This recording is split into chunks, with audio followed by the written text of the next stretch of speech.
जय श्री कृष्णा। आज हम समझेंगे श्रीमद् भगवद गीता के चौथे अध्याय के 13वें श्लोक को। यहाँ पर भगवान श्री कृष्ण अर्जुन से कहते हैं, चातुर्वर्ण्यम मया सृष्टम गुण कर्म विभागशः तस्य कर्तारमपि माम विद्ध कर्तारम व्ययम। इस श्लोक का पहला शब्द है चातुर्वर्ण्यम और यहाँ पर इसका मतलब है चार वर्णों का समूह, ब्राह्मण, क्षत्रिय, वैश्य और शूद्र। फिर है मया सृष्टम, मया मतलब मेरे द्वारा और सृष्टम मतलब रचा गया है। फिर है गुण कर्म विभागशः और इसका यहाँ पर मतलब है गुण और कर्मों के विभाग पूर्वक, यानी कि गुण और कर्म के अनुसार। तो यहाँ पर पहले वाक्य का मतलब हो गया गुण और कर्मों के अनुसार मेरे द्वारा चार वर्णों को रचा गया है। अब हम चलते हैं दूसरे वाक्य पर और यहाँ पर पहला शब्द है तस्य और तस्य का मतलब होता है उसका।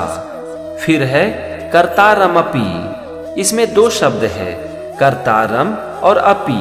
कर्तारम मतलब कर्ता होने पर और अपि मतलब भी। फिर है माम और माम का मतलब होता है मुझ। और अंतिम शब्द है विद्य कर्तारम व्ययम। इसमें तीन शब्द है विद्धि, अकर्तारम, अव्ययम। विद्धि का मतलब होता है जानो, अकर्तारम मतलब अकर्ता और अव्ययम का मतलब होता है अविनाशी। तो यहाँ पर आप देखो दूसरे वाक्य का मतलब हो गया उसका कर्ता होने पर भी मुझ अविनाशी को अकर्ता जानो। दूसरे वाक्य में भगवान कह रहे हैं कि गुण और कर्मों के अनुसार लोगों को अलग अलग श्रेणियों में बांटने का काम मैंने किया है, यानी कि इसका कर्ता मैं हूँ, लेकिन कर्ता होते हुए भी तुम मुझ अविनाशी को अकर्ता जानो, यानी कि तुम ये समझो कि मैंने ये काम नहीं किया है। ये था एक एक शब्द का मतलब और दोनों वाक्य का मतलब। चलो अब हम समझते हैं पूरे श्लोक का मतलब। इस श्लोक में भगवान श्री कृष्ण अर्जुन से कहते हैं कि हे अर्जुन, गुण और कर्मों के अनुसार मैंने चार वर्णों के समूह को रचा है।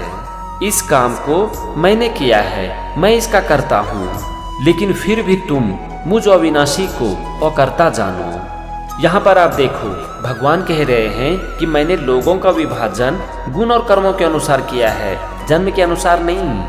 अपने कर्म को करना और ज्ञान को हासिल करना एक इंसान के हाथ में है और इसीलिए एक इंसान के गुण और उसके कर्म के अनुसार उसका अलग अलग विभाजन हो गया है और ये अपने आप हुआ है, इसीलिए मैं अकर्ता हूँ। दोस्तों यहाँ पर आज हमारा एक बहुत बड़ा भ्रम टूटा कि इंसान का वर्ण और उसकी जाति जन्म के अनुसार होती है, लेकिन भगवान खुद कह रहे हैं कि ये जन्म के अनुसार नहीं बल्कि गुण और कर्म के अनुसार होती है।